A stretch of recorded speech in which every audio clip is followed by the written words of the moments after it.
येऊ नका म्हणून सांगितले. मराठी कळत नाही का? हां, नाही कळत मराठी?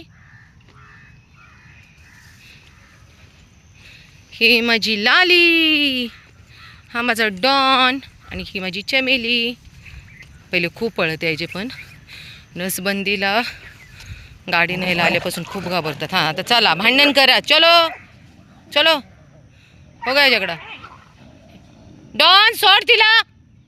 नो, गुड बॉय ना तू बाबू, मेरा डॉन गुड बॉय. एका शब्दात सांगितलेलं ह्यांना मुक्या प्राण्यांना कळते, पण माणसांना कळत नाही. बघा, हे जिवंत उदाहरण आहे. ये बाळा, लाल्या, लाली गर्ल, लाली गर्ल, मेरी जान मेरी लाली गर्ल. चलो आ जाओ. इतके छान आहेत माझी लेकरं ना. थांबा, आधी बॉटल खाली ठेवते बाबा, मी खूप घामाघूम झाले. आणि आता इथेच खायला देते. थांबा, इकडे खूप छान खडक असल्यामुळे ना घाण पण होत नाही. Paper use and throw.